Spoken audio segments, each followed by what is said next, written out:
hands-on with the Magic Leap mixed reality headset and the tech behind the Pixel 3 camera, live from Tweet Studio, Petaluma, California. It is the new screensaver.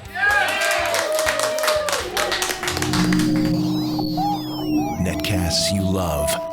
From people you trust. This is Twit. The new Screensavers is brought to you by Toto Washlet. Upgrade a once mundane trip to the bathroom into a spa-like experience with Washlet. To learn more and for special savings, go to wayfair.com/NSS and enter the promo code NSS at checkout. And by Rocket Mortgage from Quicken Loans, introducing Rate Shield Approval. If you're in the market to buy a home, Rate Shield Approval locks up your rate for up to 90 days while you shop. It's a real game changer. Learn more and get started at rocketmortgage.com/NSS.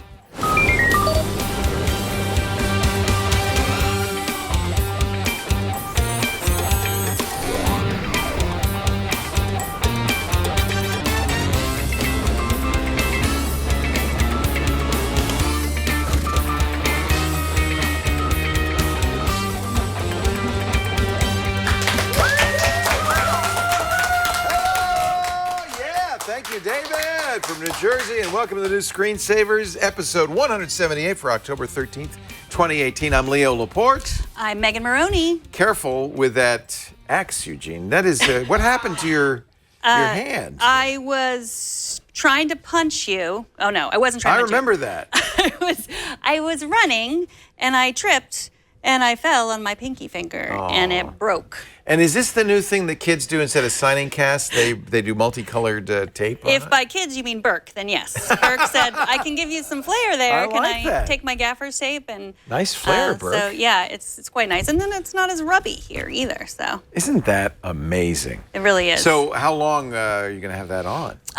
Just another week, I hope. But we'll see. Should we give you iOS Today off on Tuesday? Yeah. Okay. I like that. Because I don't want you to hit me with that. That's the real oration. We have a great show for you. Actually, I'm really excited. Nicole Lazzaro is here. She's going to show us for the first time ever the Magic Leap. There's been so much hype around the Magic Leap, but is it as cool as it sounds? Well, actually, technically, the answer is yes, because we taped this yesterday. But watch, you're gonna love it. It's very exciting. And the Pixel 3 is finally out. Woohoo! We knew almost everything about it, but It wasn't much of a surprise. no, it wasn't much of a surprise. But we have Rishi from DP Reviews, and he got to speak to some people, some experts, about the computational photography inside the Pixel 3. So we're going to talk to him about that. Yeah, DP Review, of course, the king of camera sites, and Rishi's a real expert in this stuff. So I'm really looking forward to hearing about how that camera works. Also coming up, you can't see it, but I'm holding in my hands the world's thinnest laptop. An amazing 8.98 millimeters, a review of the new Acer Swift 7. It's very thin. You can see it? Mm-hmm. It's invisible. No, it's not that thin, but it's close. Could you fit it in the back of your pants if you needed to? You could slice a steak with it. It's Okay, pretty sharp. Good to know. Yeah. And Jason Howell is here with a review of the newest Android phone, which I am told not to call the not iPhone. It is the Sony It is the Sony Xperia XZ3. I was wondering if you'd say X or 10. 10Z3. I think it's the XZ3. Yeah, like you should. Yeah. So it's the Z3. Like you should, unless you're Apple. Yeah, it's not an iPhone. That's the important Apple's thing. really muddied the waters with this 10. What is X? Is it a 10? Is it an X? I don't know. What is life? Yeah. When is the XR coming out? That's supposed to be this soon, month right? sometime, yeah. yeah. Well, I want to find out ordered about 5 that. of them. They're cheap. $7.95. Oh, they're nothing. They're practically giving them away. Also, our hot topics and questions from the mailbag. Actually, this was an interesting week for products. Before Google had its event, Facebook announced something. They kind of just sprung it on us. It wasn't a big event or anything. They just said, oh, by the way, we've got something called the Portal. These are cameras, and screens. They look kind of like the Google Home Hub or maybe the Amazon Echo Show. It's a screen with a camera. There's a little one, which is a mere $200. That's a 10-inch version. And then there's the big one, the 15-inch version. That's $349. It has Amazon's Echo built in, but from Facebook's point of view, the thing that's most interesting is you can make Facebook video calls. You can even read stories to the kids and have faces superimposed on yours to really terrify them. And here's the thing that I just think everybody wants from Facebook, a camera that automatically follows you around. Yeah, I don't know. But wait a minute, it says it's private. Look, By you just put that design. clip over Yeah. the camera and they can only listen. I mean, I just wonder, like, at what point would we have thought this was cool? Like, maybe 2015? Somebody in the chat room said, 2016? if you look up tone deaf in the dictionary, there's a picture of Mark Zuckerberg right there. This is the word. I mean, you nailed it. I mean, there's no good time for Facebook to release something like this. Yeah, they've apparently been thinking about it for a long time, planning it like before the Echo Show came out, and then they had some sort of scandal, we and have then that. there We- was So they just gave up. Yeah, they said we're always going to be ensconced in scandals. May as well do it. I mean, even Google, who came out with the tablet this week, or the Google Home Hub. Yeah. There's no camera on it. They were Like, very specific. They said there's no camera on it. Yeah. I have Echo Shows in my house and here, and I gave one to my mom. We used it to make calls to one another. I have the Echo Spot, which also has a camera. I have that in my closet. So I don't know. I don't worry that Amazon's going to turn on that camera. On the other hand, Facebook has such a terrible track record. Well, I only ordered 2.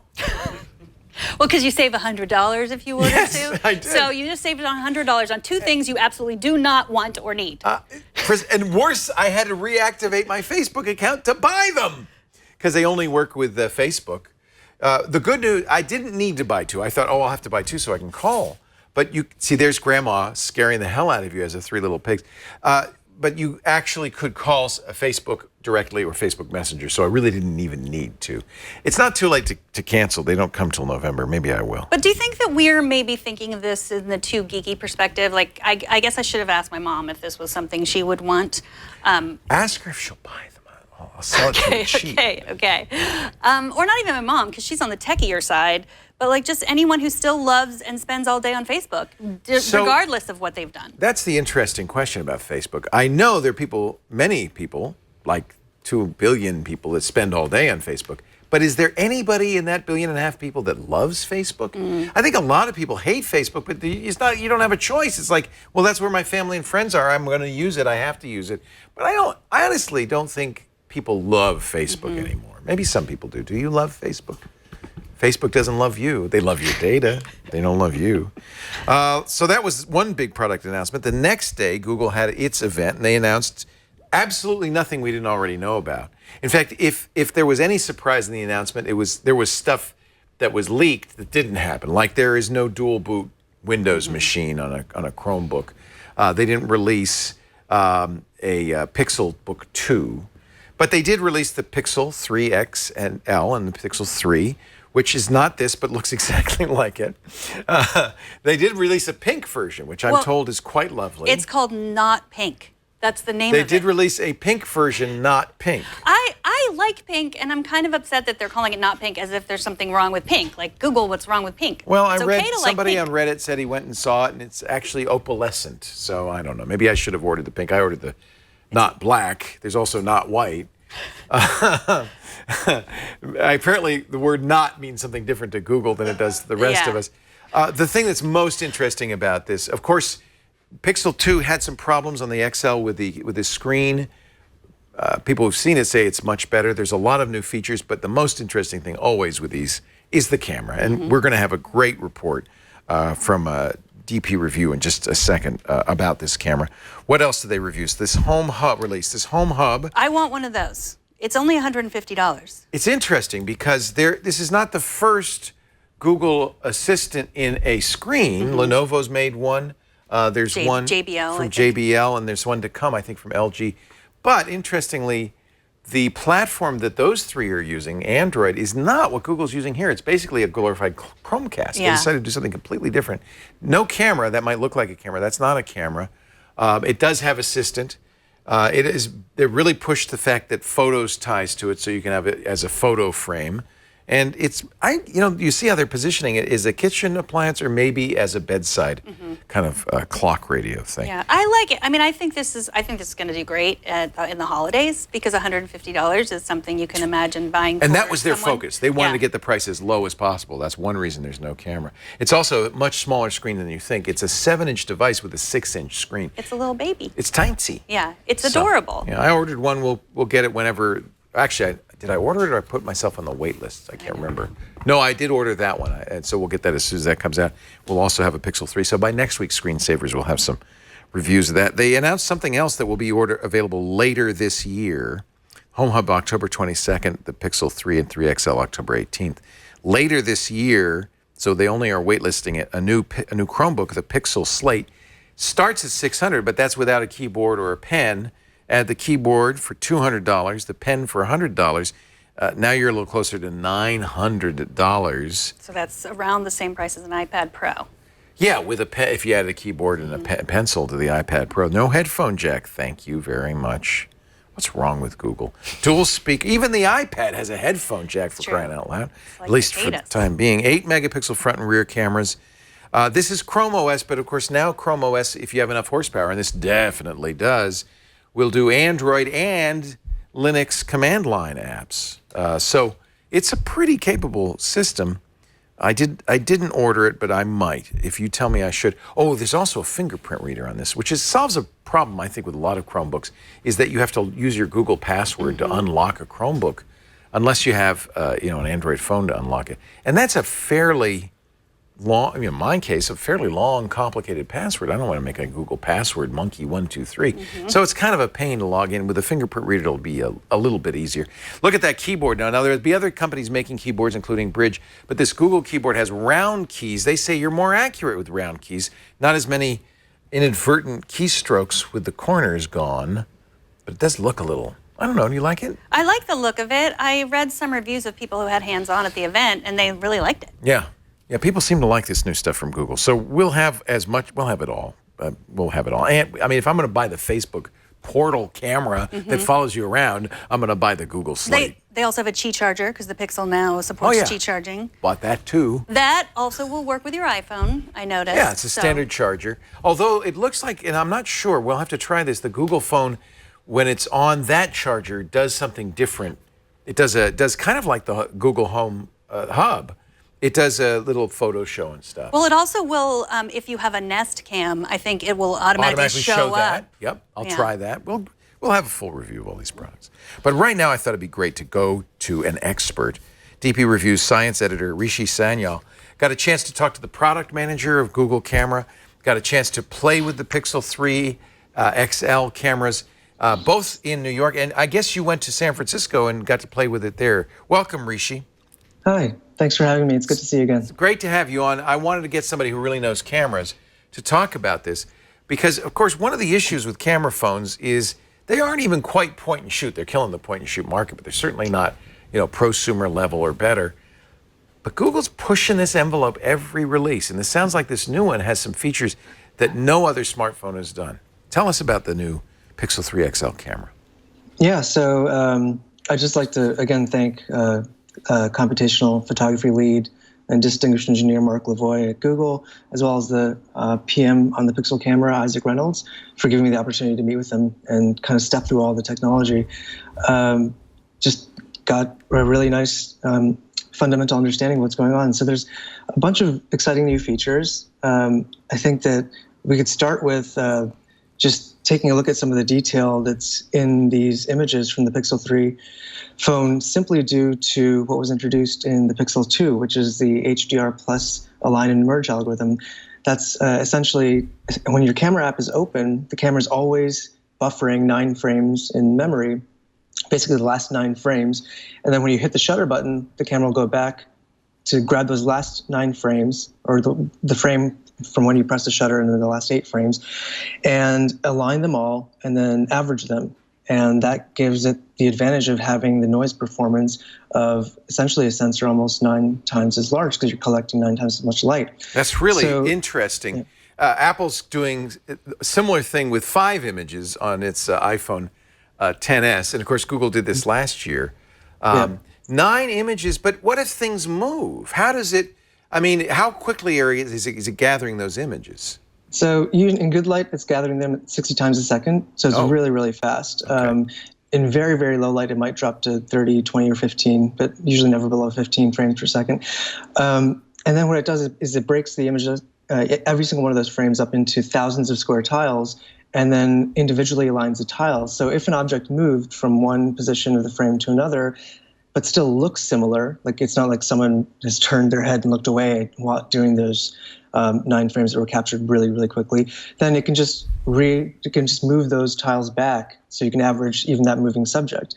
Now, if a subject moves too much, or it's like, if you look at the, I put that basketball. Yeah, but let's do the basketball image, because this is really interesting. So this is an image provided by Google that was created of 9 frames. So the problem is there's a basketball moving. It's not in all 9 frames. Right. Well, if it is, it will have like moved up. It's going to be here and there, and yeah. Or even, it looks like he was just doing just a throw upward. Yeah. But the ball's then rolling and turning. So in each of those 9 frames, it does move. And normally, if it looked the same from frame to frame, it might be able to move it back and realign it and average it. But a spinning ball is just going to look different. It's a different thing in each frame. Yeah. So while the rest of the image looks great, very low noise, the basketball, funny enough, has a little bit extra noise in it because probably they couldn't use as many frames to average for just that basketball. But what's impressive is that A, they could take the basketball out of the other frames, and B, it was smart enough to say, okay, use this image for the basketball. It's going to be a little grainier, but it's going to be a complete picture. I mean, and it's doing this in less than a second.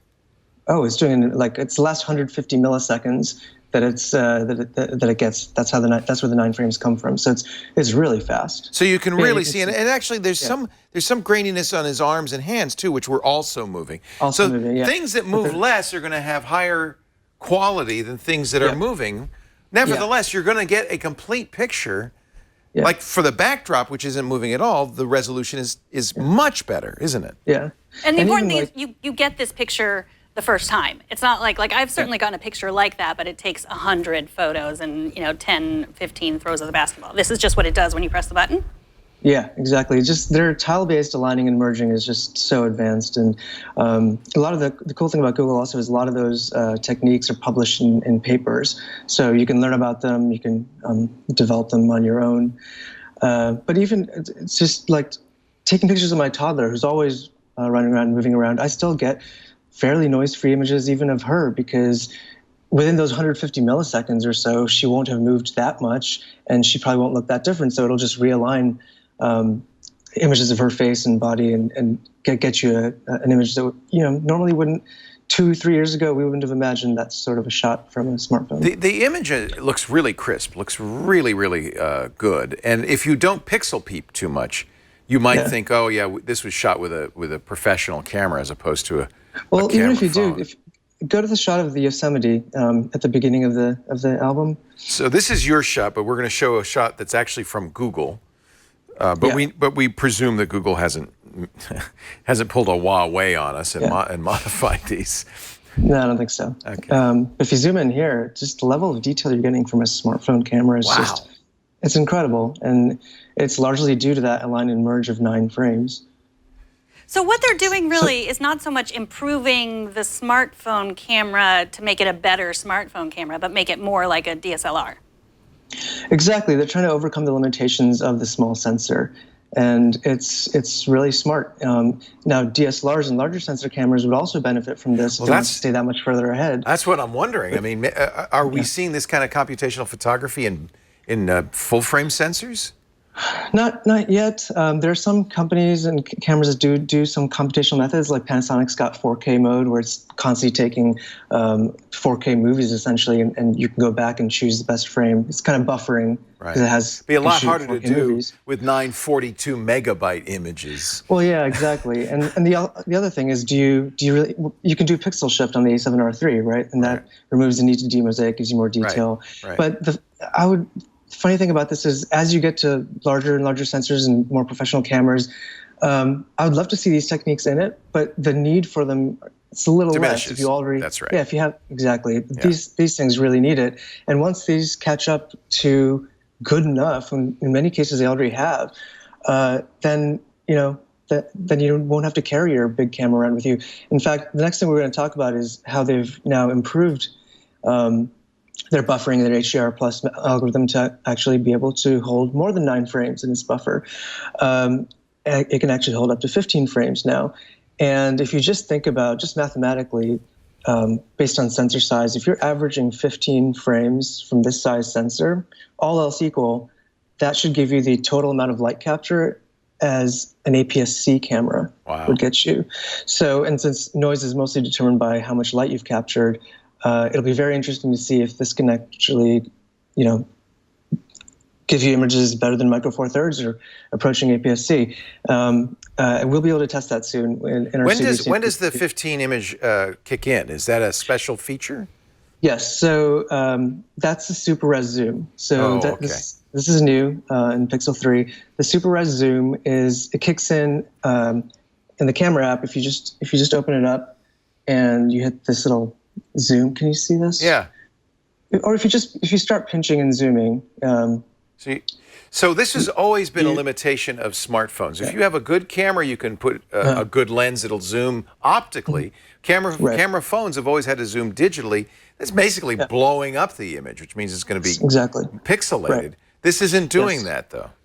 Well, so what this is doing is with by 1.2x zoom or more, what it does is it takes 15 frames now, and it uses your handshake as well as the optical image stabilization system in this rear camera to kind of do subtle micro shifts and move the lens around, so that while you're taking those 15 shots, you've actually moved the lens around enough so that scene detail can be localized on the sensor with sub-pixel precision. So what that means is you might have scene details that fall like in between pixels or across 3 pixels or on half a pixel.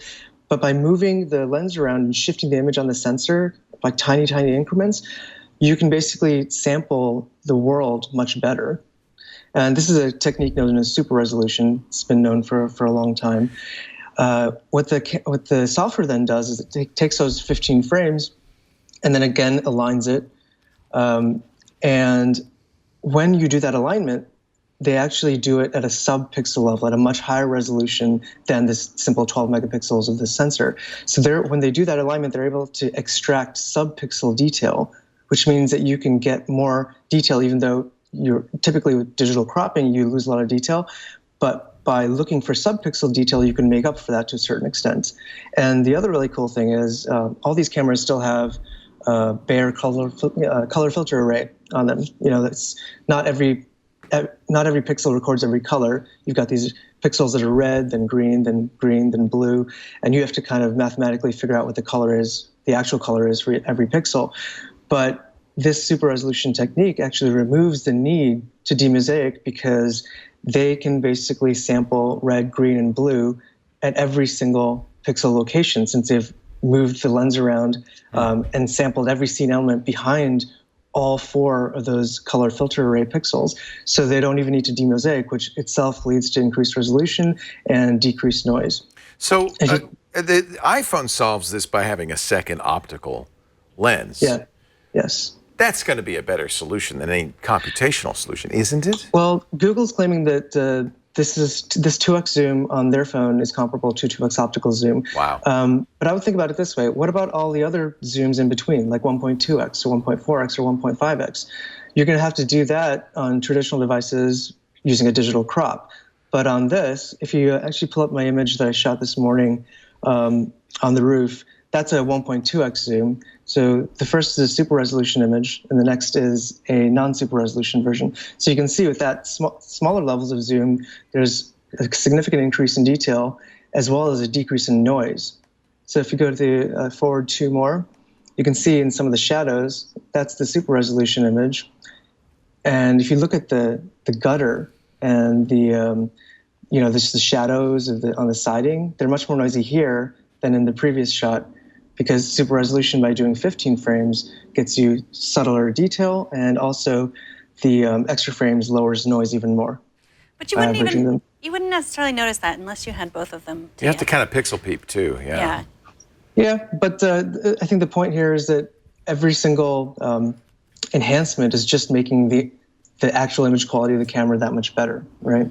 So I think you will appreciate it in certain situations, but in other situations, an optical zoom, an actual dedicated camera, would be more useful. The cool thing, though, is that as you develop each one of these technologies to get the maximum amount of quality out of a single unit, you can apply every single one of these to any additional cameras you end up adding on here later. If I use, you can shoot RAW with this, right? So that's the next thing we really wanted to talk about. Yes, so they've introduced RAW in here. That means not a JPEG, but every bit of the data that's coming into the sensor in a single file. But is it a single image or is it multiple images? How are they doing that? Here's the awesome thing. So the RAWs resulting from this phone are actually the result of those 9 or 15 frames that have been aligned and merged. So they're going to actually have the image quality of a much larger sensor. I would guess, we haven't tested it yet, but just based on the math, if you're aligning and averaging 9 frames, we actually found in our previous test with the Pixel 2 that this could compete with a 1-inch type sensor like the RX100 because of all the extra light it's gathering from those 9 frames. Yeah, we talked about that. That's right. Yeah, and if you do 15 now, that's going to start competing with Micro Four Thirds or larger. And the great thing is with the RAW, we can actually decouple the effects of the JPEG engine and just look at the RAW. At the raw level, like what is the noise level? So we'll be doing that, and I think it'll be fascinating. But the other thing just to keep in mind is this is that really robust merge that Google provides, which again, if you have moving objects, they will not be ghosted. They might have a little more noise, but for the most part, since those 15 frames are captured so quickly, you should have raw files with amazing detail. I took a look at one already, and it looked really impressive. And you've got all the highlight recoverability that you'd expect with RAW. You have none of the color channels are scaled, so you can white balance without any, in a non-destructive way, and you can recover shadows as well, which are usually plugged to black and highlights are clipped in JPEGs. But you'll be able to actually take advantage of all that dynamic range in that what we're just calling merged or computational RAW file, and they're using DNG, so you can immediately use it in Photoshop. Yeah, it's really cool, and again that need not to the lack of a need to demosaic your super res RAW files should lead to increased detail. So it's very exciting. It's the right way to introduce RAW in this sort of a device. One of the things that happens a lot when you're taking a picture with a backlit, like on a bright beach with the sun behind you, is that people's faces are dark because the camera exposes for the bright background. Yeah. They've got something they're doing computationally. Normally what you'd do if you're a professional is you'd use a fill flash. You'd have a light shining this way to counter effect the light shining this way. They're doing that computationally. Yeah. So first of all, there's, most phones these days, including the iPhones and everyone, they still do some level of HDR, right? And the iPhone XS is now doing it really cleverly with 4 extra interframes within the 4 frames of their buffer that have much shorter exposure, so you can grab more highlight detail from those frames. So just normally HDR would sort of kind of save the background, the sun behind her, and then just raise the exposure of shadows. But what they're doing now is Google already has, as we talked about earlier, they use this what's called segmentation in portrait mode to understand what human subjects are and blur everything else. So that was trained, it was basically they used machine learning to train based off of a data set of 1 million images of human faces, subjects, bodies, to train their algorithm to understand human subjects. So now they're using that same segmentation-based approach to understand a human subject in a scene and then relight them only. Just raise exposure and give a warm glow to human subjects. And just if done right, it gives this nice little glow to the face. If you look at the next shot of the groupie, this one's amazing. I mean, this is very complicated because you've got backlight, you've got front light from the sparkler, and then you've got the people's faces. That'd be hard to shoot for anybody with a pro camera. Yeah. It would involve a lot of post-processing at least, and that's kind of the smartphone philosophy and Google's philosophy here is just one button photography, so you can focus on maybe even enjoy the moment rather than what? No. Around with this. Isn't that fun? That's a great shot. I mean, I'm really intrigued by all this. When I think I want to try just not using all my camera gear, but just try shooting with the Pixel 3 XL for a while, just to see what you can do with it. And after all, the best camera is the one you have in your pocket. And if it's your smartphone, wow. Exactly. And the really cool thing here is if you don't want all those smarts of all the HDR and whatnot, you can just grab the RAW file and just do whatever you want yourself. But you're still going to get the image quality of what you'd expect from a much larger sensor camera. Can you decide on the RAW file after you shoot it, or you have to decide before you shoot it? Say, I'm going to shoot this one RAW. You basically in the camera app, there's a setting up here. It says always save the RAW version? So if you hit RAW and you do RAW plus JPEG. Oh, so you can do RAW plus JPEG. Awesome. Yeah, and it's all, why not just shoot RAW plus JPEG all the time? Because it's going up to Google Photos for free, at least until 2022. It doesn't impact your storage. So, yeah, you can just... That's a good argument for the people who are saying, like, all this computational photography looks a little bit fake to me. And so you always have that RAW. You can always fall back on it, Can you talk a little bit about the night sight? Because that's the thing that I stopped taking pictures, like, in the dark, basically. Camera phones, and digital cameras in general, but camera phones especially, are terrible And at you night. I keep getting the new iPhone and thinking, like, oh, I can do this. Even the last Pixel, which I borrowed for a month, it wasn't great. So talk about night sight. Yeah, so what night sight is doing, so some cameras, like last year's iPhone 10 in really low light would drop to 1/4 of a second shutter speed. So that sometimes would give you better image quality in low light, but you'd also get blur from... You can't handhold that, You can't handle that, and if you have a moving subject or a person in the scene, forget it. They're just going to be blurred. And the iPhone's smart about this, though. If they see a moving subject, they actually up the shutter speed and sacrifice image quality. But... what Google's done last year with the Pixel 2 is because they have this philosophy of the zero shutter lag, which means that as soon as you press a shutter button, that's the image, that's your reference image, that's the image you get. So in low light, they sometimes drop to 15 frames per second, but that means that the slowest shutter speed they could use was 1/15 of a second, which still would not be enough, even if you're merging 9 frames in low light. So what they've done this year is, rather than just taking a really, really long exposure, what they're doing is taking a set of 9 to 15, still somewhat long exposures, but short enough that you probably can handhold it and a subject hopefully wouldn't move. So they will, I don't think they've actually settled on a shutter speed yet, but I heard something around 1/3 of a second or 1/4 of a second, but they take 9 to 15 of those. So that simulates an exposure that would be up to 5 seconds long. But because you've taken multiple samples, you can then align them again, use their robust align and merge technology to simulate the effects of a 5-second exposure. So if you take a look at some of the examples, this one is what it would look like without night sight. And you go to the right. That's huge.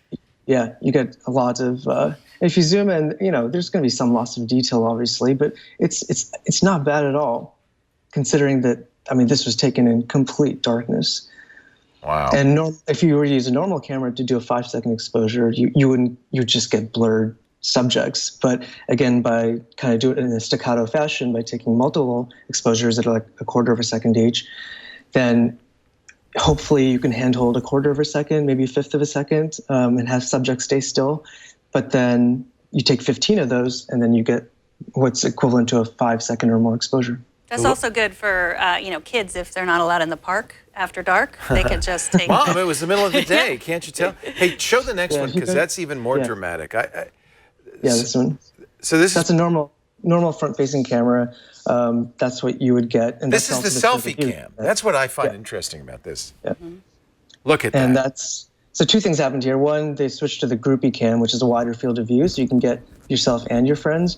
But yeah, you look at the dramatic difference in exposure. It looks like there's a film light. It looks like something's going on. That's amazing. So one really interesting thing here also is that when there's so little light, it's actually hard to figure out what the dominant light source is to white balance properly. So they're actually using a learning-based auto white balancing pipeline to figure out what the colors should be. So there's a lot of, I know it's a buzz term, but there's a lot of machine learning that has gone into making these images better.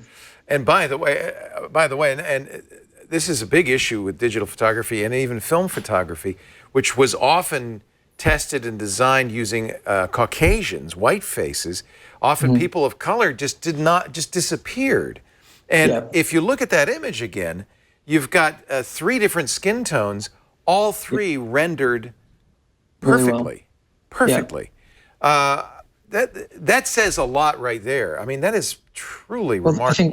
I mean, I think their training data set when they teaching their or iterating their algorithms had in it, tons Obviously. of different skin tones. Much better.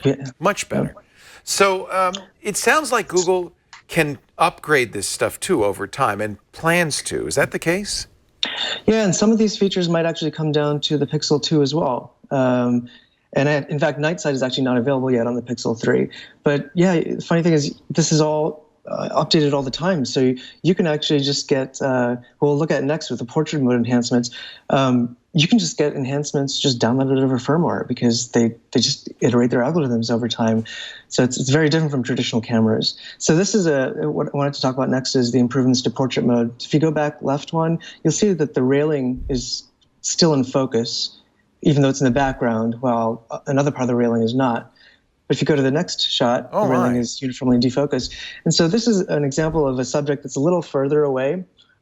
Traditional stereo-based algorithms, so with the Pixel 2, they use the split pixels in this dual pixel sensor to get a depth map. And it's a tiny disparity. It's a 1 millimeter disparity, but you can still see two different perspectives behind the lens. And from that, calculate a depth map because anything closer to you will have less disparity than something further away, depending on where your focus plane is, of course. But sometimes that can lead to errors, especially for subjects that are further away because there's so little disparity between the left and right pixels as a subject that's further and further away. So that's a good example of what they're doing now, which is they're not just using the stereo information to generate their depth map. They now use a learning-based pipeline to generate their depth map. So they've trained it to be more intelligent. So if you take a look at this, Elmo's in focus, but there's some part of that table in the background is also in focus, and that shouldn't be the case. So this is a Pixel 2 algorithm. Now here's the Pixel 3 learning-based pipeline for generating the depth map, and you can see that now everything in the background is uniformly blurred. And if you look at the heat maps, this is the previous depth map that was generated, and you can see that basically yellow is closer, blue is further away. And you can see parts of the table have this sort of green-yellow that indicate they're like almost at the same plane as Elmo, which is not true. That's why it was not being blurred. But now with the learning-based pipeline, you can see the tables and everything in the background is blue. So that's definitely a part of the background. So they're doing a much better job of generating this a uniform, smooth depth map, and you'll just get better uniform defocus, better transitions from in focus to out of focus, and also especially in the peripheries of the image, we used to sometimes find, or, if someone is kind of like standing like this, something, the background will be defocused, but what you see through them, through their arm, won't be defocused. So those sorts of problems have now been addressed. So you should get much more uniform background blur. It's interesting. I mean, I have a list of all the specs of the camera, but it doesn't really matter anymore what the megapixels are, what the focal lengths are, what the shutter speeds are, because there's so much computation going on that it overcomes the actual specs of the camera. So there's no point even talking about it. Well, and sorry, go ahead. My question is, I mean, I understand that Apple also does machine learning, but it seems to me that Google is way ahead and has more data. I mean, do you think that Apple could ever catch up in terms, I know they could catch up with the hardware, but in terms of the computational photography part about it, do you think that the Pixel will just keep getting better and better and the gap will widen? I wouldn't necessarily say that, Apple has lots of other areas in which they're as good, if not better at, and they're also using very, very computational approaches in machine learning to do to make their images. I mean, one thing about Apple images, I think that is kind of a commonly accepted, is that their white balancing algorithm is really, really good, and their colors are great, and that's been done via a lot of computational approaches and learning-based approaches. So I think that each one has their strengths. Apple has taken a stride with the XS in terms of the range of tones it can record. It now uses HDR and those extra interframes, even in panorama mode, as well as in video. So you get HDR video at 30 frames per second. So they're doing a ton of things right. They're also leading the way in terms of HDR, since we talked about earlier, HDR display of HDR photos. It's like the Dolby Vision and HDR in movies. they're actually applying that to stills, which means that typically HDR images tend to look flat because you're just mapping this much range into this little space. Well, HDR display means you can re-expand that again, so HDR images don't have to look as flat. They actually look more like the real world and still have that contrast without sacrificing highlights and shadows. That and wide color gamut photography, Apple's doing a lot of good things there in capturing and encoding more colors. So I think it's interesting to, I mean, we could go on about this forever, but they're doing different things, right? In a lot of ways, they are using similar approaches. That's why a lot of times some people might not even see the difference between the portrait mode between the Apple and the Google, even though they're taking fairly different approaches.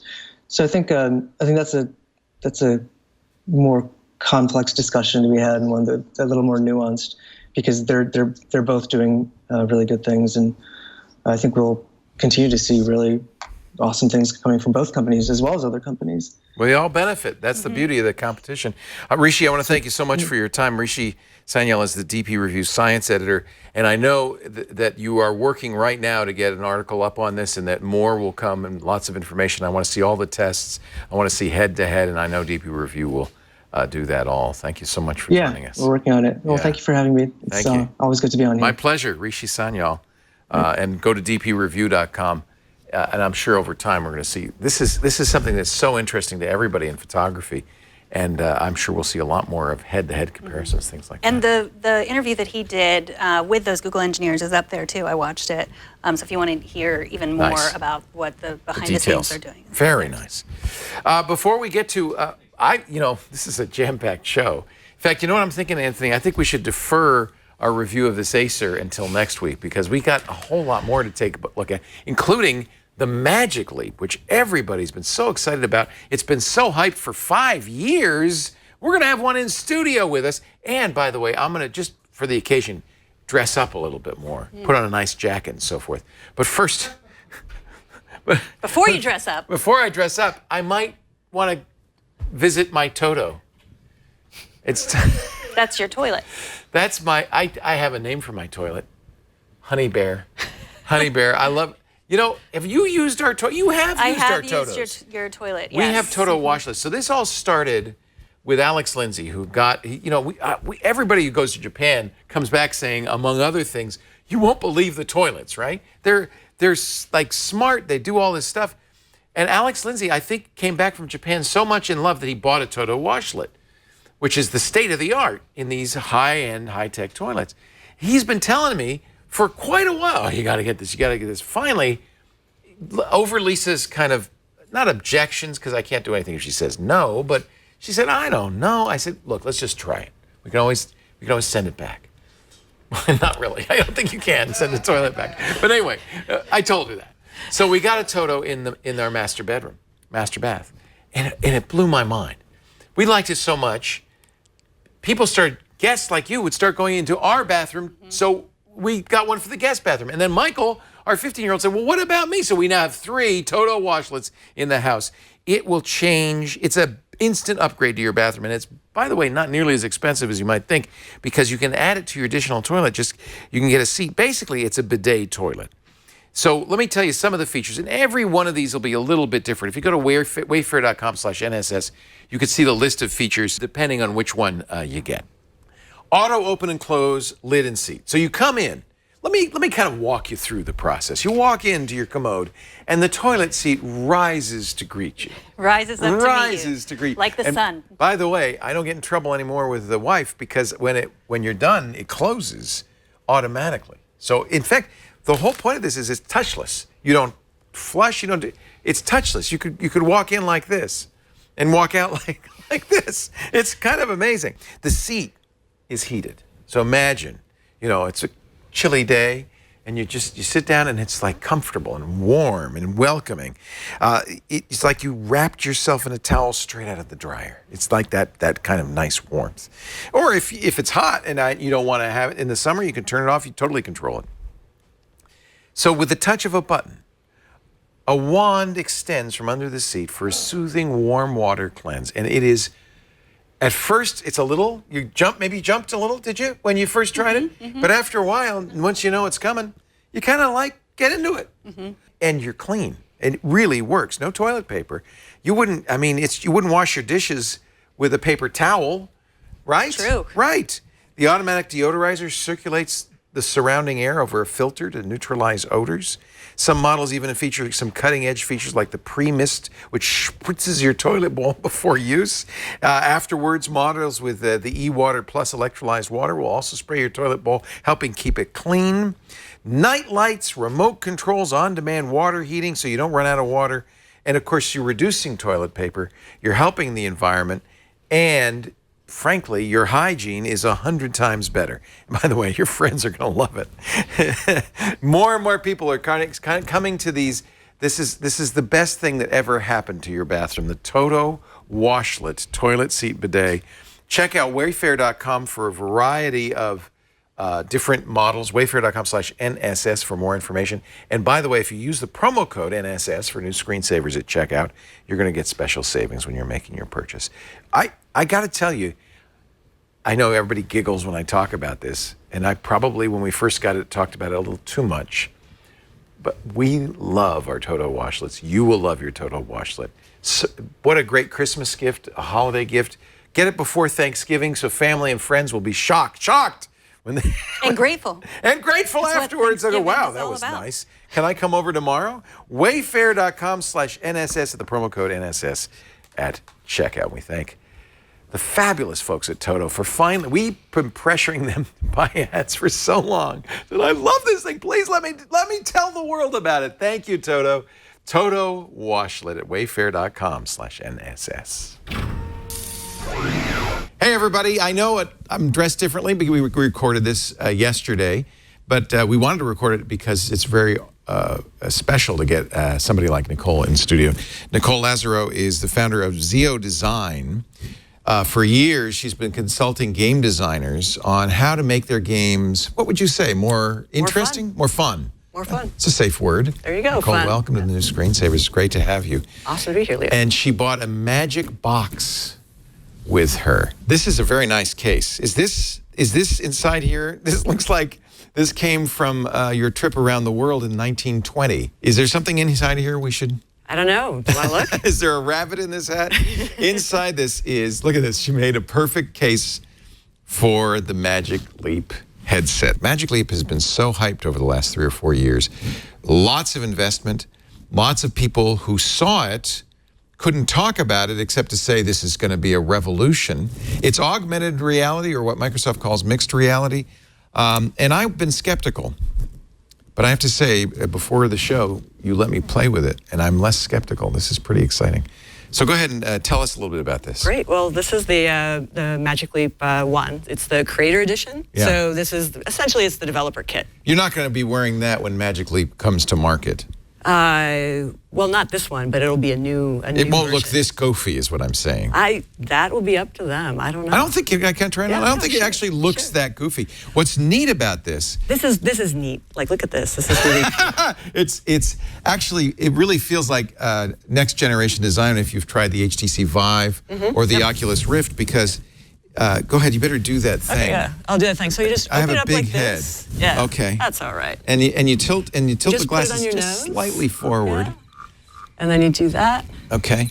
And then the other thing that's kind of interesting is instead of being tethered to a giant old computer, I'm actually, this is the computer. This is the whole thing. Yeah, this is your light pack, which is the light field display. So the entire computer is in this external device. Yeah. It has some fans. You'll feel some air coming out on the side. It's a little warm, but it's not too bad. uncomfortable, and it's not very heavy. And it's got this really brilliant design in that it's, if you see sideways, we've got I room can clip it for- on my pocket. Just clip it on your pocket, yeah. So, and she said, Nicole said, whatever you do, don't touch that button. This button right here, right there. Don't touch that!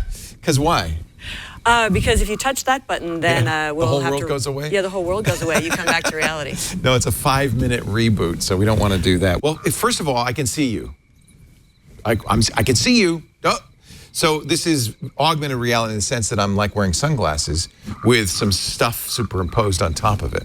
So it's not like Vive or Oculus Rift where I can't see anything. Right. So that's the key difference, is that it's augmented reality in a sense that you can, it's like a pair of sunglasses. Right. So you've got, it's slightly, the world gets slightly darker, and then then they project onto the glasses these holograms to get an effect that Magic Leap calls spatial computing. Okay. And it isn't just projected onto like your lenses in terms of like a windshield of your car. Yeah. It actually projects into the world, so you see the entire, an experience. It looks like it's kind of out there, not right here. Yeah, yeah.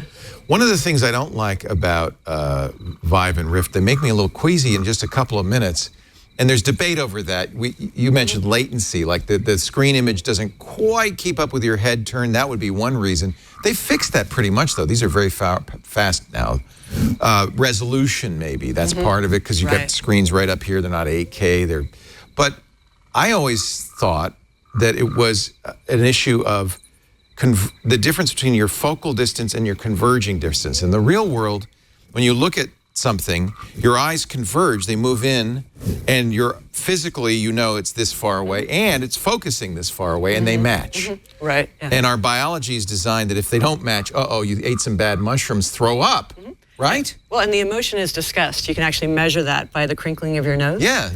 Right? And so when you're I don't have that problem with this. Is that right? Yeah. Well, I think that there's a lot. You're basically, because you can use it's called framing, and it's a three-dimensional frame, because you can actually see the real ground or objects in the world, and those move in the way that you would expect your entire life. And then you've got, an overlay, matched into that, meshed into that. And the overlay doesn't, is there still that kind of convergence focus issue with the overlay, do you think? Or it feels like it's not here, it's there. Right. The neat thing about the Magic Leap is I believe there are 2 light field displays, so that you can actually get a little bit of focus where you're converging slightly. So what's a light field display? That's the term they use all the time. Yeah, is that a real thing or just a marketing term? It's a display. It uses a waveguide, from the processor, and it's projecting out that then, puts it into your, that you can then see. It's not just a lens. screen. It's or like a heads-up display. It's not just it's like I think of this like a one-way mirror or a heads-up display where it's reflecting off of a surface that I could see through. It's not working that way? It's not working that way exactly, no. It's a little special. They haven't gone into like the details on how that particular hardware works, but yeah. So, by the way, how much? $2,500 for this, right? Yeah. If you get the developer edition, it's a little bit more. Even more. Okay. Even more. So, plus this brilliant case, You bought the case. It does not come in such a nice case, although I love this case. Yeah. And then there's this controller. Anybody who's used Oculus or Vive will recognize this. This is a pretty standard kind of, with a trigger in front, a button here, and a touchpad here. That's pretty normal. How does this communicate with the Magic Leap? Yeah, so there's a magnetic sensor on your right-hand side here. There's a small box, that box there. Okay. And that's used to get the position. So unlike a number of other vendors that you require the controller to be in your line of sight. Yeah. This could be behind me. This can actually be behind anywhere. You. Right. It knows where it is. Yeah. And then this has cameras on it? Right. So if you get in close, you have 1, 2, 3, 4, 5, 6, 7, 8 cameras. 8 cameras? Yeah. That's more than my Tesla. What is it doing with all those cameras? Yeah. But I'm not looking at, I'm looking at the real world, not a video of it, right? Right. You were looking at the real world, right? Okay. Right. And so what does it need those cameras for? So those cameras are all being used to create the depth map for the entire space. So when you first put it on, which was slightly before you arrived, you actually walk around the space. And so you set this up by walking around? Yeah. And some of the games actually have this fun Easter egg hunt, this easy fun thing where they put a button over here and you have to go walk towards it, and then as you move to look to where is the next just to map it out. And then that's an activity you do to help the whole platform map so this out. is well mapped out now. It knows this entire studio space. It knows the entire studio space. Okay. How long did that take to do? Just about a minute or so. Depends on the lighting too. Okay. Yeah. So I actually have the specs. They wrote it down for me. There's an NVIDIA Parker Tegra X2, which this is in the light pack, which is a fairly fast processor, ARM-based processor, 8 gigs of RAM, 128 gigs of storage. battery life, they say 3 hours. Is that about what you're getting? I'm couple hours? getting 2 to 3, definitely. Okay. Bluetooth, Wi-Fi, USB-C. Is this connected via USB to the pack? Yeah, if you have there's a hub that comes with it, and Okay. then you can actually, got it in the case here. So basically one goes into the computer, just by normal USB, Yeah. and then one goes into the light pack, which is your computer on the And that's how you would load new software? Right. And then one is the, and then you plug this into the wall. And this is the charger? This is the charger, yeah. So that's the charger. So even though that this is a not intended for consumers, this is pretty sweetly Oh yeah, and designed, then the controller comes with its own charger too. This little, I think they called it a wall wart. So this is just just adorable. It is. Adorable. It actually the first wall wart to look like a wall wart. Yeah. So this is so that's interesting. They really do want, and I have to say, as weird as I look, I don't look as weird as I do in a VR headset. It's quite a step better, I think. And I think, how far off, Nicole, do you think before these kinds of capabilities will be built in something that looks kind of like regular spectacles? I think it's going to be within a year or two. I mean, That's soon. Yeah, well, ODG's, the look of ODG's goggles has been, it's been there for a while. It's getting towards Ray-Ban, kind of coolness and quality. Wow. All right, and I have to say, the experience is pretty cool. We're going to play a game. This is a Halloween game, appropriately, that you designed in a weekend. Right, yeah, I developed in a weekend. Now, I'm going to walk around a little bit, and you can tell me what I'm seeing. One of the things that's amazing on this is, because the computer is on my belt, I completely move around. Is this what they call 6 degrees of freedom? How many degrees of freedom? It's 6 degrees of freedom, yeah. 3 degrees is like you're rotating like a record or a ballerina. Yeah. And 6 degrees is where you can actually... up and down? Well, you can, yeah. Basically, it's, left, right, and up and down is 3, but being able to walk forward into a scene. The Z, and then the be Z able axis. to go up and, up and down, right? So you can like look under the table if you wanted to. There's no pumpkins there, but there's a pumpkin right there. Now, this is called Pumpkin Bash. Pumpkin Smash. Smash. Yes. So it was a game jam, just, yeah. So by looking at these, you can see they're disappearing. Now, I can see, oh, look, there's a pentagram with pumpkins in them. Should should I do something with that? I'm scared. It's spooky. You never know. It's hard to describe this. I know you're seeing the video. And by the way, we can see the field of view right now because of just the way the lighting is. There's kind of a box. Yeah. But normally, the field of view is kind of disappears. Right. It depends on, it's all on the way, it's a new way of thinking about design. I've been working on our other game, which is Follow the White Rabbit for VR. Yeah. And what you want to do, this one I did for AR first. So this is admittedly a simple game because you wrote it in a weekend. I just want to emphasize that. And the reason that's interesting is that you were able to. You wrote it in a weekend using Unity, right? Correct, yeah, Unity and C#. And then I got the forest assets and the ghosts and the pumpkins from the Unity asset store. So I didn't need to, You didn't design them. I didn't need to have partner design with them. an artist. Let me see how many pumpkins I have now. Oh, there's one. Hey, get out of here. Go. All right. Do you want to try the other one? Yeah, let's try another one. So now I'm in it looks like a Parisian cafe. There's the doors. There's the manifestos on the wall. There's a top hat. Oh, there's the Eiffel Tower being built. Okay, well, that puts us in time. What? Uh-oh. There's some What'd you do? broken tea set on the ground that disappeared when I looked at it. Carrots. What is going on in here? And there's a painting on the wall. It's kind of, oh, wait a minute. It's not a painting at all. It's a puzzle, and I'm putting it together here. Oh, look at that. All I have to do is find the pieces. Okay, I'm going to confess to you, I've played this once before. Where were they? Oh, drink me. No, I don't want to drink that. Not yet. That's for after the show. That's later on. I think that goes there. The idea of this is a puzzle, right? Mm-hmm. Right, yeah, so this is an escape room. The game is called Follow the White Rabbit, and it's a series of escape rooms around the world. It's a game about a magician who's been a charlatan like all his life. Oh, so you might play this in different rooms all over the world. Yeah. Cool. This is fun. Yeah. So this is another game. This is a game you wrote for VR. Right. And I've just done my first port to Magic Leap, and now what you can see is that by the room, it's a fully occluded room, which works okay on Magic Leap, but really the value of AR is going to be when I drop the walls out and then put these are just objects in my room. As opposed to this room that you built. Right. So that's what you do in VR. You build an entire space, but in AR, you're not going to do that, right? Yeah, you want to basically pull the walls out and then dynamically place the furniture and the puzzles and all that, you know, in the room that you're actually in. Right. But what's interesting about both of these is that these are it's not hard to write experiences in the Magic Leap. And what I really like is that you don't feel disoriented. You're still in your space. If somebody came in, you could have a conversation with them. Yeah. Some might say, well, that means it's not as immersive.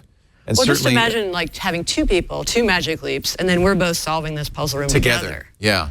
That would be amazing. One of the problems, of course, with virtual reality is the inability to interact with the environment. And you see here, it's not exactly, I have to look at something, it grabs it, and then it puts it up on this puzzle piece. Right. This works, but one of the big differences is I can't walk around. You can't walk around. Space, and then, I love. you know, this is like, you know, with Follow the White Rabbit, this is just the first port, so I'm not, I haven't written code to place things, you know, on the different surfaces. Right. But many of the other experiences, and this is the real advantage for what augmented reality is, and spatial computing, is you really want to have the things like really the virtual object and the real objects, you know, sitting in that same world. So we would dynamically place the puzzle pieces on your, you know, on your real thing. Yeah. And then, you know, you want to be able to duck behind, your duck behind the wall or duck behind a couch.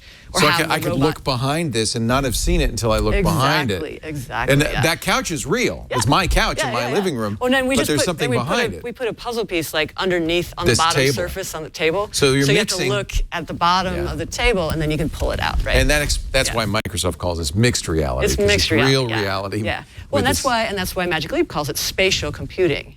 That's what they call it. Yeah. Okay. Tell me a little bit about developing it for it. You've developed games on every platform out there. In fact, people may not know, but you wrote the very first iPhone game. Right. I designed the very first iPhone game. What was that called? Yeah. So it was a game called Tilt. Tilt? Yeah. And you would tilt the colors? Yeah, basically you just tilt the colors. It came out a week after the iPhone did, and all you did is it was falling blocks, and so you had green one way and blue the other way, and you just earned points. You just tilted it. I remember it.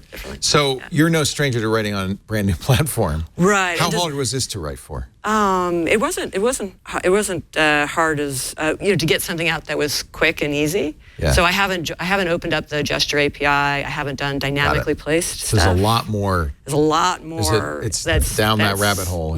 If you will. Yeah. Exactly.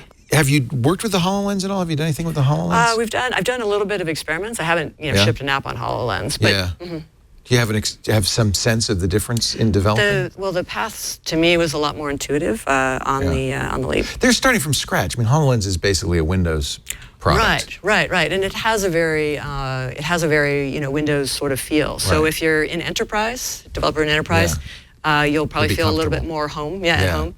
And I think also it is the it influences the type of apps that are there too. Well, exactly right. And I really feel like Microsoft with HoloLens is much more interested in UI and a different way of dealing with business information, rotating Excel spreadsheets, things like that, than they really are building Minecraft on a table. They show that, but you can kind of get it's going to be more of an enterprise product. This sounds like it's a lifestyle product, not anything in particular, but just a life. They want people to have this in their home and they also want creative stuff too. They're really focused. How they're different from HoloLens is that Magic Leap is really focused on the creators. Right. And so they want to have a wide portfolio, and you can see it with I just got back from LeapCon, and with the slate that they announced there. So you have Dr. Gorbort's, which is kind of a robot shooter game. You have Angry Birds, which is super casual. Angry Birds in this. Yeah. So basically, you have it's an FPS. They said a first-person slingshot. And so we're not shooting anything. We're just slingshotting. Yeah. So basically, it'll scan your room, and you place it. You place the world on your table, and then instead of just doing the side-scrolling kind of thing, you have a 3D pile of crates and lots of pigs. Interesting. And then you point and pull back. And then slingshot your bird, into that pile. Yeah. Sounds very engaging. And then Tonandi is great. It's like it's an interactive music experience. Yeah.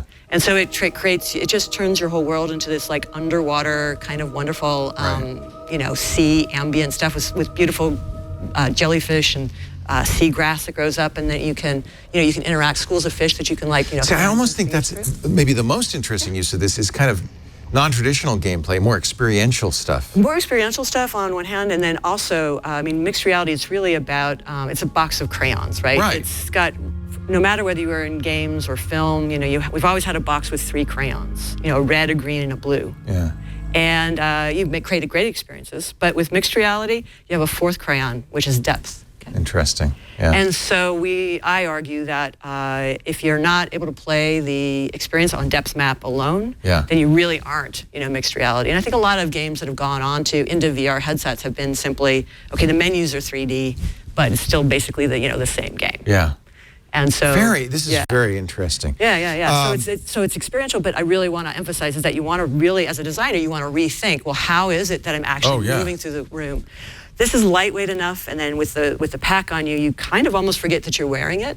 Right. And then what I did, like with Pumpkin Smash, is is just the feeling of going through a spooky forest, Little Red Riding Hood or whatever, or the Great Pumpkin, right? Right. And that you wanted to move as part of that. Yes. So the player is actually the joystick, right? Yes. The player is not just a remote little button thing that I'm doing, but me and my body. And that embodied computing, the embodied component of it, that's what really is making these experiences different. Where do we stand right now with this Magic Leap? What do you feel like? Is this like Atari VCS days? How close are we to something really? I've been in the VR space pretty much, especially with White Rabbit for like the past 3 years. You know, I've ported it onto every headset that's come out, just to see like what's That's a great experience. Take the same game and put it on different platforms. Right. Yeah. And so we were really early, obviously, on this one. This is definitely a very different experience. And if you think about what AR is and, full-on VR headset, it's just a matter of how much of the world you see. Yes. You're fully occluded in VR headsets. You're sort of blended. And I don't like that. And I'm really engaging with this. Although it makes a lot of people more comfortable to not... Much more comfortable. To but not it also feels blocked. more ghostly. It doesn't feel quite as solid as VR. Right. One of the challenges is that it is, I think as a designer, on the design side and art side, it's really about, it's additive light. A lot of developers are finding that, like what a workshop has done, Dr. Gordbort's Invaders. Right. And what they did is they had the robots come in through portals that, dynamically place on the wall and on the ceiling. And what they did is they made the portals kind of very steampunky, and because they have these really nice, specular highlights on the welding and on the bolts that are on that, you actually believe there's black there. Yeah. And it's really seamless, and it really sells it wonderfully. So that's one of the problems is you can't make black. You can't make black because that's see-through. Because it's see-through, right? Yeah. But if you look at it, and it's like, it's like because your eyes, like, I was talking with I think it was George, about who's the project lead, that basically your eye goes to the brightest bit, and so it doesn't see the. It's just not looking at those seams, so it just believes that it's that it's there. So people are going to learn this new vocabulary. This is kind of like Oculus was in the very first Oculus Rift, which I did buy in the Kickstarter and all that stuff. But it's very early days. Yeah. But I think it's interesting. It sounds like you think this is going to happen pretty quick. It's going to happen. I think that the quality of the apps that got released at LeapCon this week are definitely up there. They're still in a somewhat demo phase. Right. It didn't take long for VR to go from $2,500 to $1,500, and now with the new Oculus, $300. The price point has to go down, obviously, before mass market. It's got to do the same thing for that. Yeah, and then the other thing it has to do is the content has got to be really broad. And I think that's something that Magic Leap has done really well. That the catalog is that they've got something for it's a chicken and egg. Casual. You've got to get this out, get developers and creators to play with it. Well, but there's also conscious curation. And I think Magic Leap has done a really good job of, you have Tonandi, which is a very experiential, beautiful piece. And then you've got an action thing, you've got a creativity thing. You're hitting on all of the different types of the way that human beings play. Yeah. Because what Magic Leap does now to creators will inform what creators end up doing. Yeah, and I've worked on, if you think of every transition of computers, every 10 years they do, and then so like with the CD-ROM, there's always a breakout hit. Like CD-ROM, it was Myst. Right. With low-cost color PCs, it was The Sims. Right. With downloadable content, it was Diner Dash. Mobile phones, it was Angry Birds. Right. Right. And AR, it's Pokemon Go. And all of those are very different. They're very different. They're and very they're different. all casual mass And they're market. all casual mass market games. Yeah, not necessarily. And then obviously there's hardcore games along the line too. So that's what we're waiting for this. So the that's breakout hit. The breakout. What is the breakout hit? You know, and oftentimes it's a casual. So that's why with Follow the White Rabbit, it's escape rooms. It's very interesting. it's very. I love the escape room idea. That's fun. Yeah. We're having a lot of fun. A lot of really good. A lot of good reactions to it too. And we didn't even go into, I think we should just briefly, the apps we showed are first ports, so it didn't even take into account. There are, I think, 8 hand gestures this recognizes. We didn't even do those. Didn't even do those. It also tracks your eyes. So when I do a motion, I like... So there's a camera inside pointing at you. There's cameras, there's eye tracking. And so back a couple years ago, I actually worked with iFluence and helped them design a hands-free productivity app, which is just using your eyes. So you could word process. I could kill those pumpkins just by looking at them. Just at looking at them. And then take that a step forward. You could actually then do facial action coding. Paul Ekman's facial. I'm smiling, I'm crying, Well, there's 7 emotions you can measure in the face. And those cameras are kind of close. So we're really interested in, taking that apart and seeing. There's a whole lot more to be done in this. There's a whole lot more to be done. Very interesting. Yeah. But the big picture is that it does sense your space. It will create a depth map. And so you want to have not just place your, your Legoland. You need a big room. And you want to be able to move around in it, right? So this was a perfect room for that. Yeah. And then the other game that I played at LeapCon by Insomniac, it's just really cute. It's called Seedling. And just like little Groot up here is basically you get a field kit from a galaxy that's losing. I want to play this. Tell us about so basically you get this little field kit, not unlike this famous case. Yeah. Except it's virtual. It's a virtual, right? So it's just basically virtual. You open it up and then you get this little seedling, right? And a field guide. Yeah. And then you basically you basically plant it. And you can plant it in the real world on your bookshelf, for example. Yeah. And then day by day. You have to take care of it. You have to take care of it, yes. Put on the Magic Leap. Oh, I got to water you. Water it, and you have to prune it a little bit. You have to peel the blight off of it if it gets sick. And then what's really cool is that if you put it in a bookshelf, where you had two sides, it'll actually grow, in response into to the real world objects. Into the real world objects. Yeah, it'll get you Don't move kind those of books now though, because you're gonna really confuse it. Right. Wow. And then you go through a series of these little seedlings. So I think that's amazing. So again, there's a lot of. I really love how they're coming up with a wide variety of titles because it's getting through all the different types of ways that people like to play, and that's really important for a platform because you want the whole family to be this, not just the one hardcore gamer. And there's definitely going to be, hardcore, stuff on here as well. But you want to have those wide variety of experiences. We get the form factor right. You wear this all day long. Mm-hmm. I can't stop playing Pokemon Go. There you go. If I had, I would never come to work. Nicole. Well, work would come to you. That was a wonderful interview with Nicole Lazzaro. She comes back and does triangulation later that day, yesterday. So if you want to know more, and we talked not just about Magic Leap, but really about game design, what makes a good game, what makes games engaging, where games go wrong, and why games need to have a moral conscience. That's triangulation from yesterday, twit.tv/TRI, with Nicole Lazzaro of XEODesign. I was really impressed. We're going to have to get her back and talk more about gaming. But I went on and on way too long, so I don't think we're going to have time to talk about this. This is the super thin Acer Swift 7, which I had hoped to review for you today. But you know what? I also have, and as long as we're going to do an Acer day, we'll do an Acer double day. People have been asking us about this Acer Spin. This is the giant 15-inch version of the Acer Spin Chromebook. But if you're looking for a Chromebook with a big screen, that's nice. Isn't that? Yeah. So we'll talk. We'll do the finish. Yeah, isn't that interesting too? I like the texture on that. So Acer's doing some interesting design things. We will talk both of those. We'll review both of those in a show to come. I'm just going to have to defer that because we're not even done yet. We have lots more to do. In fact, coming up in just a second, the new Xperia phone. Sony does really nice Android phones and gets very little credit for it. So Jason said, do I have to review this? I said, you know what? I would like to give Sony a chance. So let's review the hot new Xperia XZ3. And we'll do that in just a second. But first, a word from our sponsor, Quicken Loans, the best mortgage company in the world, #1 in volume in the United States. But that only happened recently, last December. They beat out the big bank that was the #1 mortgage lender in the country for so long. And they did it with customer service. And that's why for 8 years running, they've been #1 in customer satisfaction, according to J.D. Power. Boom, boom, boom. You focus on customers, in the long run, you win. And I just celebrate that. One of the ways Quicken Loans focused on customers and the customer experience is something we've been talking about for some time now, Rocket Mortgage, the entirely online mortgage approval process. But I wanted to get a little bit more granular and talk about a new feature of Rocket Mortgage. Let me go through the steps.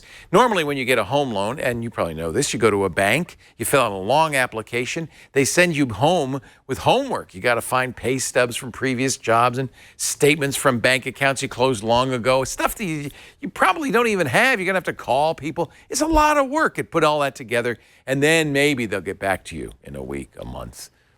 When we bought our house 5 years ago, 2 months. It can take a long time. Rocket Mortgage, completely different. First of all, you don't go to a bank. You can do it all online. In fact, you could do it on your phone. Step 1, you go to rocketmortgage.com/NSS, create an account, answer a few questions. You could choose the term, the rate, the down payment of your loan, and then within usually 10 minutes, they're going to get you pre-qualified approval. That's how fast this is. 10 minutes! Over the next 24 hours, the next step happens. They call this the power buying process. Step 2, they verify income, assets, and credit. Takes them about a day to do that. And then they give you verified approval, including a letter you can print out and give to your realtor, or better yet, the sellers. When you're buying a house, you show them that letter. It says you're good for the money. It puts you right up front like you're a cash buyer. That really is important when you're buying a home. You don't want to come in with a contingency. This way, you're set. You got the loan. Then, once you're verified, step 3 happens. You qualify for their all-new exclusive Rate Shield approval. This wasn't something we needed to do last year. The interest rates have been flat for a while, but they're starting to tick up now. The mortgage interest rates are going up right along with the Fed. So they've done something to make you kind of get rid of the anxiety. You know, the fact that rates are going up means as you're shopping for a home, you kind of feel the pressure. We gotta move here. We gotta get this done because the rates could go up, and that's going to cost us a lot more money. And you don't want to be pressured buying a house. It's enough pressure doing it, enough anxiety doing it anyway. So why get the extra pressure of having to do it quickly? With the Rate Shield approval, you get up to 3 months to shop, up to 90 days, and your rate cannot go up. It's locked in. If rates go down, your rate will go down, but your rate cannot go up. I love that. It eliminates all the anxiety. Well, not all, but most of the anxiety of buying a home. And whether rates go up or down, you win both ways. It's kind of the thinking you'd expect from America's largest mortgage lender. It's easy to get started. Do it right now. rocketmortgage.com/NSS for new screensavers. rocketmortgage.com/NSS. Rate Shield approval is only valid on certain 30-year purchase transactions. Additional conditions or exclusions could apply. It's based on Quicken Loans data in comparison to public data records. Equal housing lender, licensed in all 50 states, NMLSconsumeraccess.org, number 3030. Here's all you have to remember. rocketmortgage.com/NSS. Do you want to try that Magic Leap? Did you get to? I didn't. No, I wasn't here yesterday, so I didn't get to try it. But I really do like the look of it. I'm always tormented a little bit because when you see new technology, at least when I see it, I almost always go, oh, that's really cool, right? Mm-hmm. It's the first time I used VR. Oh, that's really cool. But I found that VR didn't have staying power. Like after a while, I didn't play it anymore. Same thing, Nintendo Wii, really cool for a day or two, but then you kind of lose interest. So I'm not sure exactly where this, augmented reality is going to fit in. I feel like it's going to have legs. Well, if you were wearing those goggles all the time, and then you were just playing Pokemon Go in there, then I wouldn't catch you playing Pokemon Go as I did earlier in the show while we were doing an interview. We needn't mention that. There was a wild abro right there in the studio. I had to catch it. It could have bitten somebody. Right, and if you were just wearing those goggles as the thing. You wouldn't know. Yeah, exactly. I'd be just going like this. And you wouldn't know what the heck's going on, right? That's true. See, what do you mean, Pokemon Go? No, I'm not going to wear them when they look like that. They got to look a little bit more like those other ones, just more like sunglasses. But she said a year and a half, 2 years. Yeah. We're the frog in the pot. It's getting closer and closer to looking normal. So you know Amy Webb, right? We've had her on many times. She's a futurist. She did consulting for a new sci-fi show that's on Hulu about going to Mars. It takes place in the near future, 2030. Oh, First? The First. Yeah, my kids are watching that. Yeah, so you can tell them you know the person who designed the future for that show. And one of the things that's in that show is almost exactly like that Magic Leap. Everybody has regular glasses. Sometimes people wear them all the time. Sometimes people will pull them out. So you go into a room, and the hero of the show is wearing these glasses. And she says, I'd like to show you something. So the guy pulls out his glasses. They both say sync. The glasses now are showing the same thing. And they're playing a game very much like that game. They're playing with swallows. You've ever seen barn swallows? They fly in big groups all in sync. And they're playing with them. And they're moving through them. And it's just like that. And I could see that. 2030, I think before then maybe even. Yeah, The First is good. I enjoyed it. Hulu. Sean Penn is the star. Yes. I've seen it as I was walking through the living room. It's not. I'm surprised your kids are watching it because it's kind of slow. Yeah. Not a lot of stuff happens. Yeah, they can't wait to watch it. Really? Yeah. Well, there's a teenager in it, so that's another big part. Relatable. You know what I mean? We're going to wrap things up with the questions from the mailbag in a second, but first, let's get Jason Howell with that review of the new Sony Xperia smartphone watch. Not very long ago, earlier this year, in fact, Sony released its next round of flagship devices, the Xperia XZ2, and later the XZ2 Premium.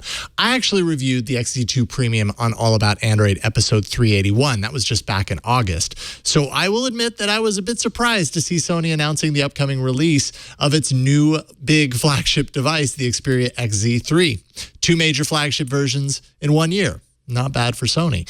Well, not long ago, I was surprised by the delivery of the XZ3, and while I'm not quite ready to give my full review yet, there are a few things that are worth checking out in more detail right now. So let's dive in. First, take a look at the design of the device. On a personal level, previous Sony Xperia phones have all been sort of minimalist and kind of boxy. Personally, I was never much of a fan of that aesthetic in Sony phones, and the XZ2 and later the XZ2 Premium showed Sony moving away from that boxiness. Well, with the XZ3, I'm happy to say that Sony is really onto something special here. They call this new curvy design approach ambient flow, and they've taken it further than ever on the XZ3, not just on the back of the device where we saw it before, but now on the front as well. So you get this nice infinity display sort of curve on the sides. Not only that, Sony has always embraced thick top and bottom bezels, but we live in an increasingly bezel-reduced world, and with the XZ3, those bezels are now minimized, which looks even better than ever, especially when you consider the new display ratio at 18:9 instead of 16:9. That makes for a taller, slimmer phone that, for me, personally really works. This phone feels really nice in the hand as a result, though my one complaint so far is the placement of the fingerprint sensor on the back of the device. It's almost dead center in the middle, which, when you hold the phone during normal everyday use, doesn't really line up with your finger to tap without moving your grip to accommodate. You're more likely to tap the camera instead, and that's never ideal unless you actually like smudgy photos. The display has been upgraded from an LCD panel to a new OLED panel, which looks really nice so far. Rich colors, deep blacks, just like you would imagine. Overall, there's a lot to like here. Look on the side and you'll find Sony's at this point signature dedicated camera button, which is always nice to have. And that camera on the back is a single 19 megapixel sensor at f2.0 aperture. Not necessarily cutting edge, and low light performance will be the thing to watch out for here, but I have to say that I've snapped at least a couple of photos on this device so far in challenging lighting conditions, and I've been pretty proud of those pictures. Much more to explore here, but so far, not too shabby. And finally, and perhaps one of the more awesome points, is the software. This phone is running Android Pie out of the box, which has proven to smoothen out some of the rough edges that I encountered with some ugly legacy prompts that appeared on the XZ2 Premium. Pie looks great on the XZ3. Sony has also included a new software feature called Side Sense, where I can tap on the side of the display twice quickly to pull up a menu of shortcuts of my choosing.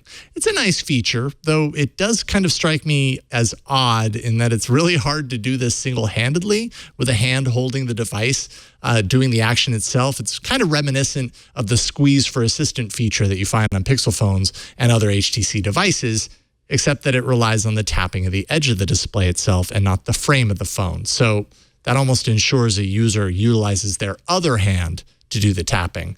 Time will tell if this enhancement is actually useful or just a gimmicky inclusion.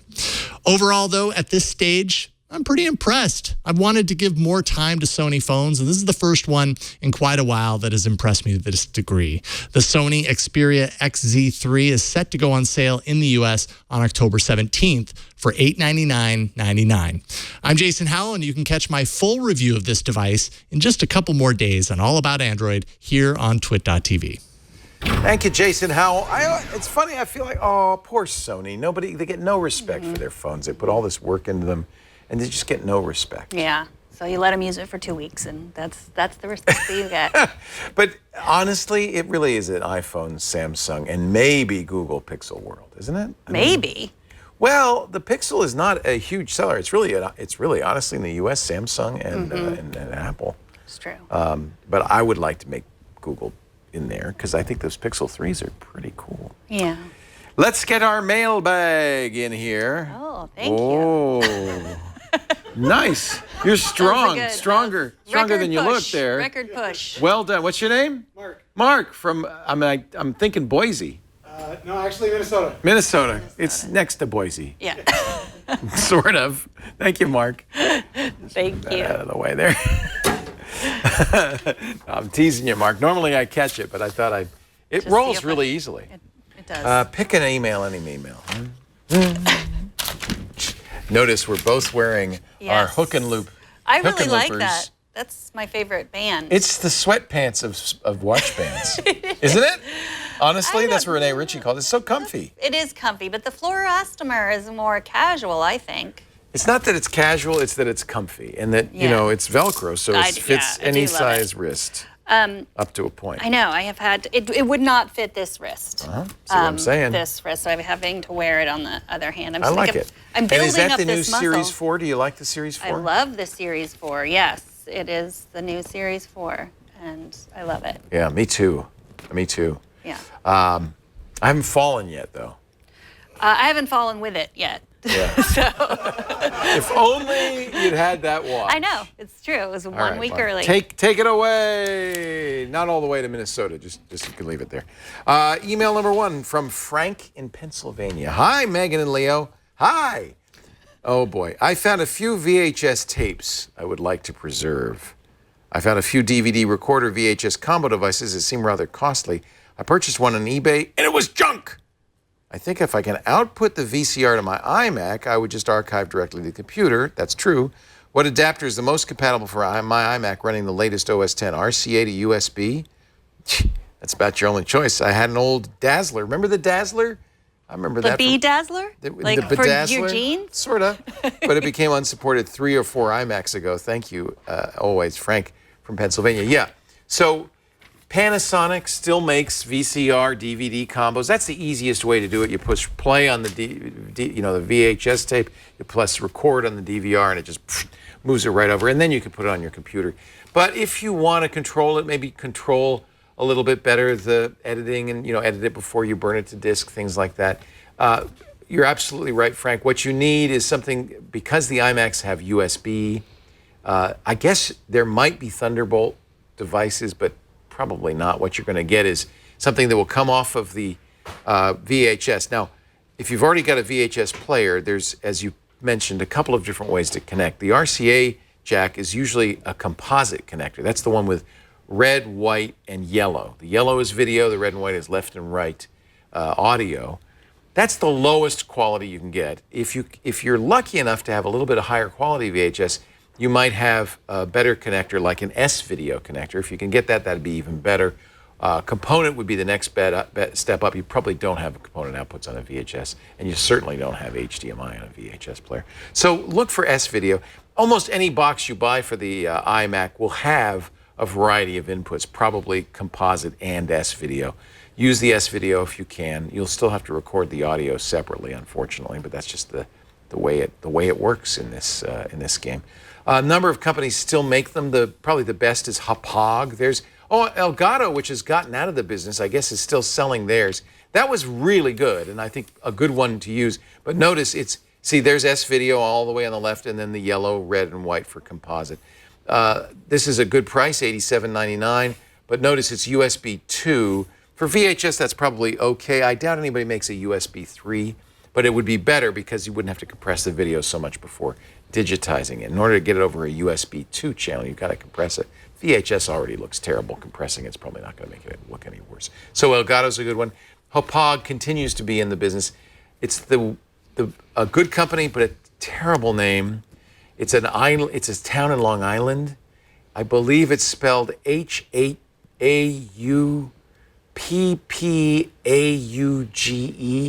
Hauppauge? It's pronounced Hauppauge. Not Hauppauge. Hauppauge. But it's spelled Hauppauge, I think. There it is. And they have a variety of different choices. That's just an adapter cable. You're going to want something that is actually going to have an active digitizing component. Because what happens is the analog video from your VHS tape goes into a box. That's the external box. It turns it into bits, compresses it a little bit, and sends it over the USB into the computer. It'll also come with software that you can use on the computer to record it. Then you can edit it and burn it to DVD if you want. So yeah, that's a perfectly good choice. Lots less expensive, and you'll have a lot more control over what happens.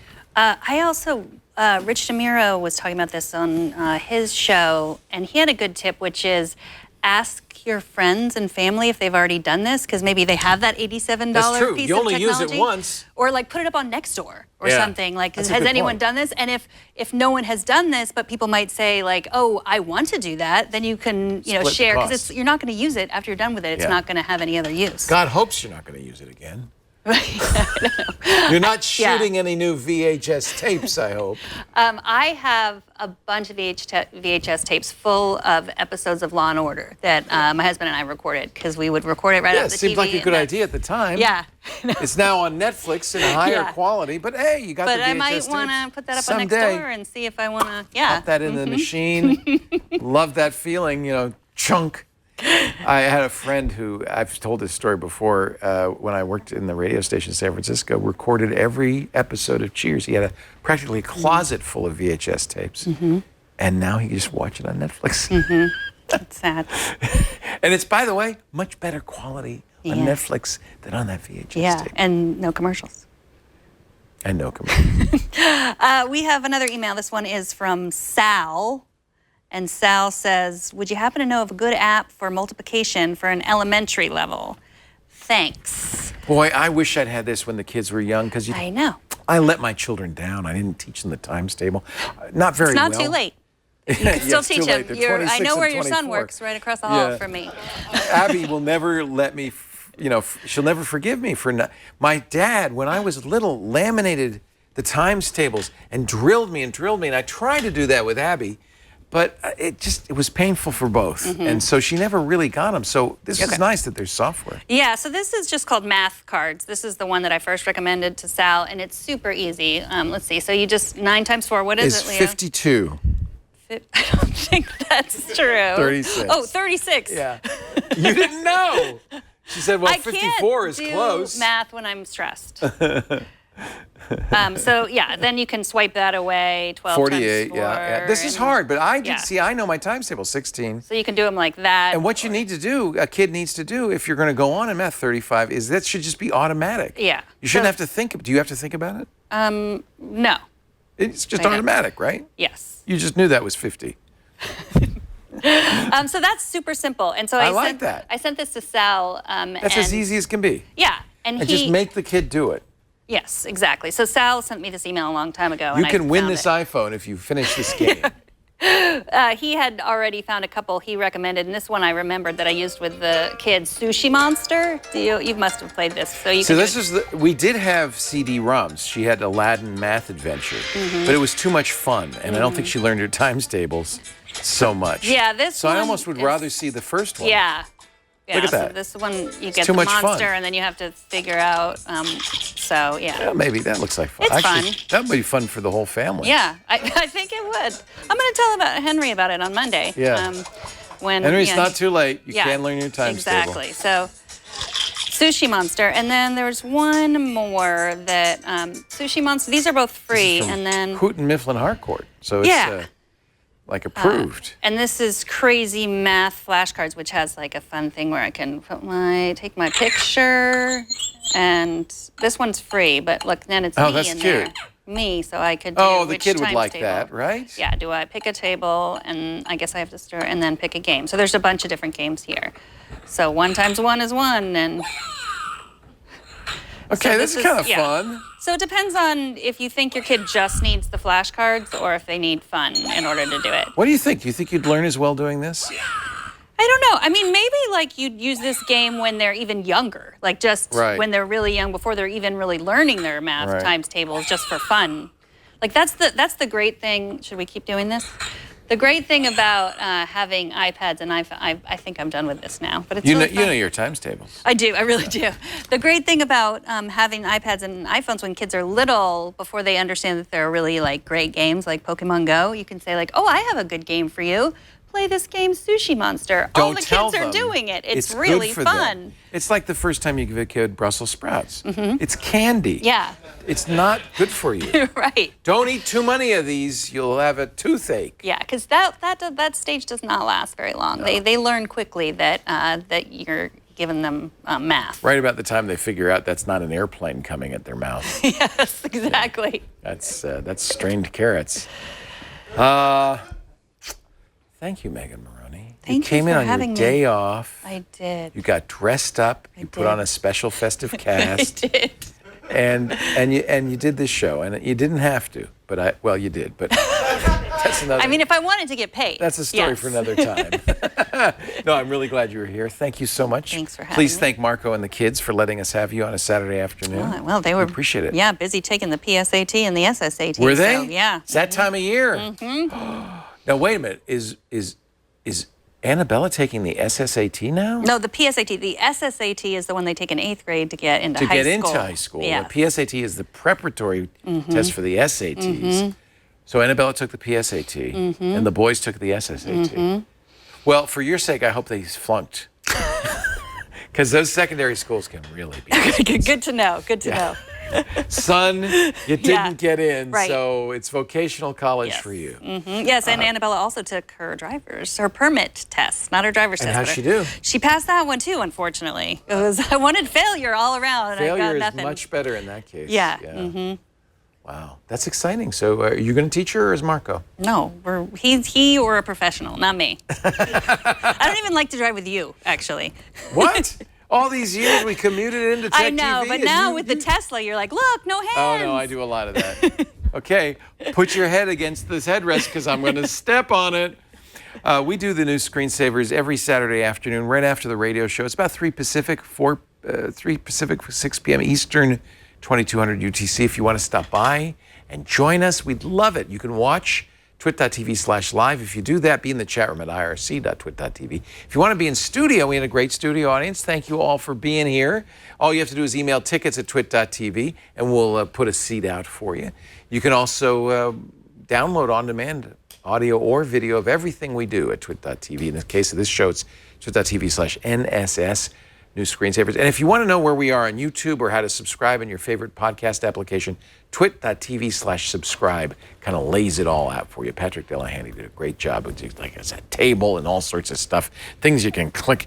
It's great. You can do math. It's fun. That's twit.tv/subscribe. Thank you, Megan. Thank you, studio audience. Thank you, Anthony Nielsen, our producer.